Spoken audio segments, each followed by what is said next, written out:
Assalamualaikum warahmatullahi wabarakatuh. Perkenalkan, nama saya Abdul Nasir Fahri dengan NIM 251163777. Pada video ini saya akan mempresentasikan tugas keamanan siber berbasis kecerdasan buatan yang berjudul Clustering Dataset Malware menggunakan algoritma K-means. Sebelum analisis dimulai, saya memasukkan beberapa library dari Python. Yang pertama ini ada library Pandas, kemudian ada NumPy, Matplotlib, dan Seaborn.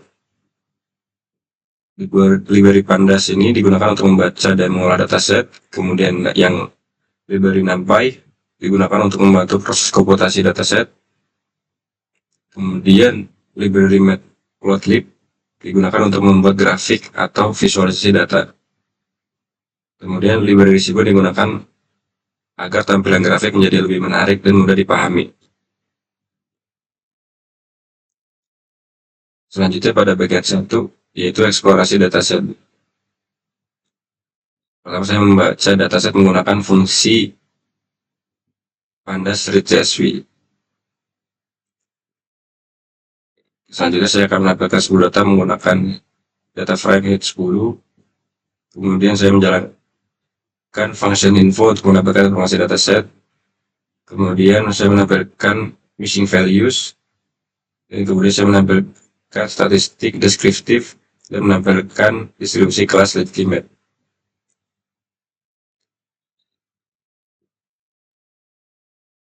Kemudian saya jalankan untuk eksplorisasi datanya. Nah, di sini sudah keluar eksplorisasi data 10 data pertama yang tadi saya tampilkan. Berikut tampilannya ini, dan datasetnya ini diambil dari dataset malware.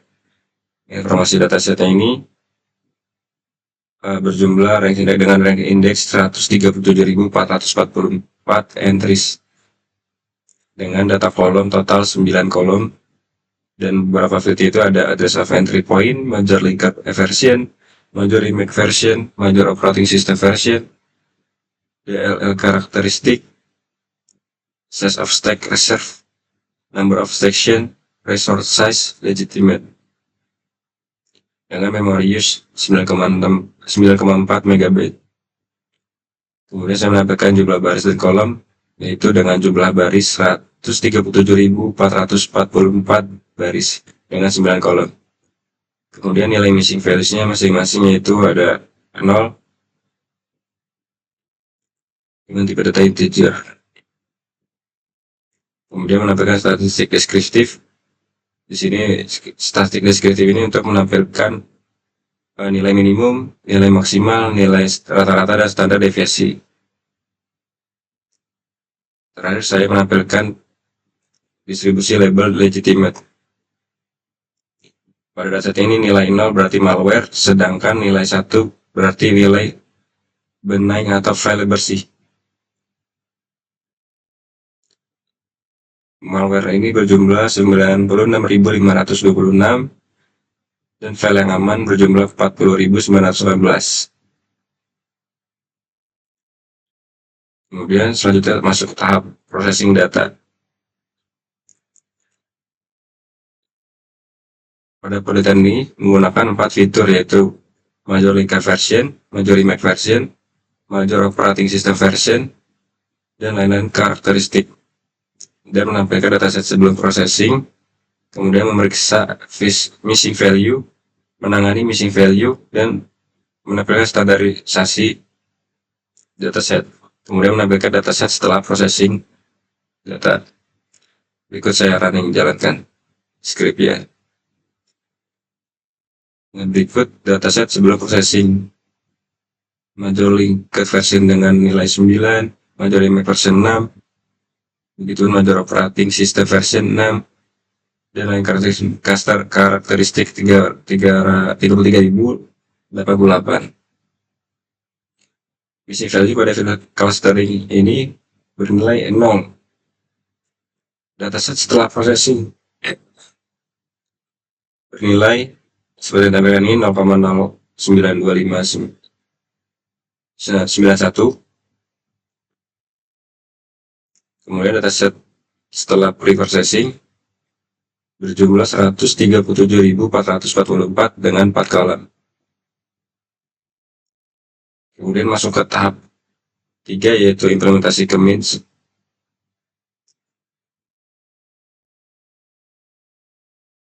Saya menentukan jumlah klaster sebanyak 2 karena menjadi 2 kelompok.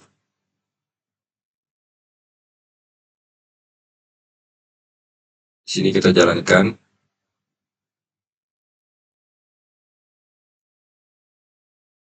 Nah, nilai K yang digunakan 2, label cluster yang sudah data pertama itu bernilai 0. Kemudian centroid cluster merupakan titik pusat dari masing-masing cluster. Berikut tampilannya. Jumlah anggota setiap cluster yaitu dinilai 0 atau malware 92.264 dan nilai yang bersih atau file yang bersih bernilai 45.180.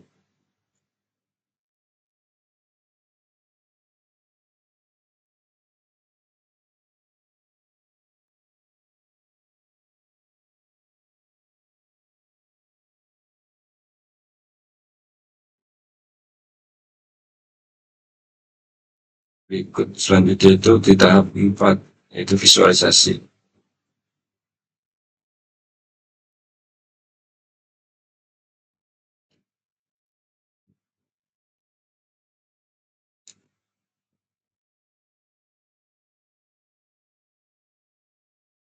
Selanjutnya visualisasi hasil clustering. Grafik cluster. Grafik scatter plot ini memperlihatkan hasil pengelompokan data.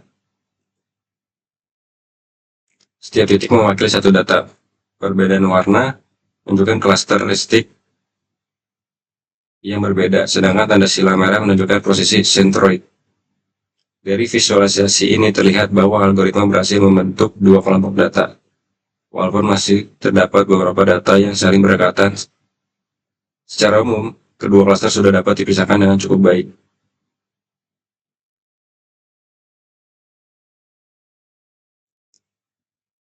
Selanjutnya tahap evaluasi.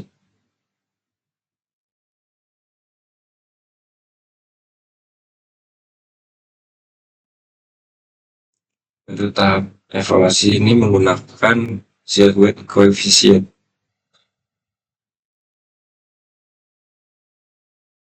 Di sini sedang menunggu untuk proses runningnya.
Oke, hasil telah keluar dari nilai silhouette coefficient, yaitu bernilai 0,7358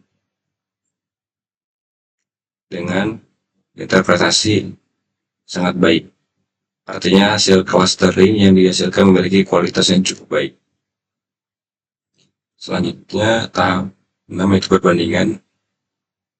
Saya menggunakan table crosstab. Baris menunjukkan label asli atau observe, sedangkan kolom menunjukkan hasil clustering atau predicted.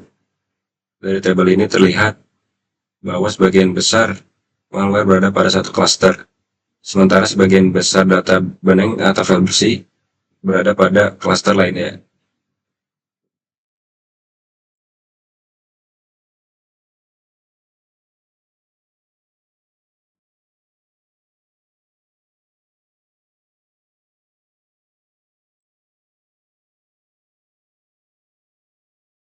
Selanjutnya itu analisis hasil. Cluster mana yang didominasi oleh malware? Berdasarkan hasil crosstab, cluster 1 memiliki jumlah data malware yang lebih banyak dibanding cluster 0. Hal ini menunjukkan bahwa sebagian besar file yang berlabel malware berhasil dikelompokkan ke cluster yang sama. Yang kedua, cluster mana yang didominasi oleh benang atau file bersih? Cluster 0 didominasi oleh data benang atau file bersih. Sebagian data file legitimate berada pada cluster ini, sehingga menunjukkan adanya pemisahan karakteristik antara file benang dan malware. Yang ketiga, apakah hasil clustering mendekati label sebenarnya? Secara umum, hasil clustering cukup mendekati label sebenarnya. Hal ini terlihat dari distribusi data pada table crosstab, di mana sebagian besar malware terkumpul pada satu cluster. Namun masih terdapat beberapa data yang berada pada cluster yang berbeda dengan label aslinya, karena Kamis merupakan algoritma unsupervised yang tidak menggunakan informasi label selama proses pelatihan. Yang keempat, apakah fitur yang digunakan mampu memisahkan malware dan benang dengan baik? Nilai silhouette coefficient sebesar 0,73058,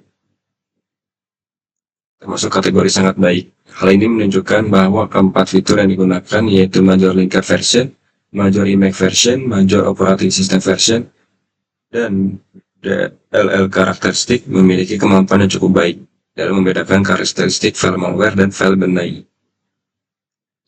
Walaupun demikian, masih terdapat beberapa area saling bertempat tinggi, sehingga pemisahan belum sepenuhnya sempurna. Kelebihan pengguna Kamis yaitu algoritma sederhana, mudah diimplementasikan. Proses clustering relatif cepat, meskipun dataset berukuran besar. Tidak membutuhkan label data saat proses latihan. Mampu menemukan pola atau kelompok data berdasarkan kemiripan karakteristik. Sedangkan keterbatasan pengguna Kamis harus menentukan jumlah cluster sejak awal, sensitif terhadap outlier dan distribusi pada data yang tidak seimbang. Mengasumsikan bentuk cluster cenderung bulat sehingga kurang optimal apabila pola data yang sangat kompleks. Hasil clustering dapat berubah apabila titik centroid awal berbeda.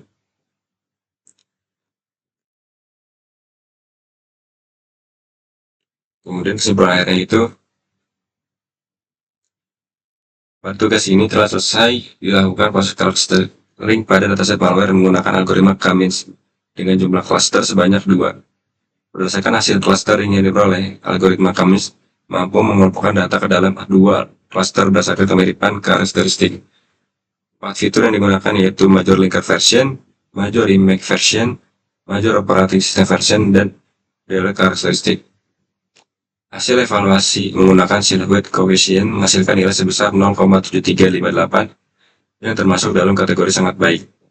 Nilai tersebut menunjukkan bahwa kualitas cluster yang terbentuk tergolong sangat baik, sehingga objek pada masing-masing cluster memiliki tingkat kemiripan yang cukup tinggi dan pemisahan antar cluster yang cukup jelas.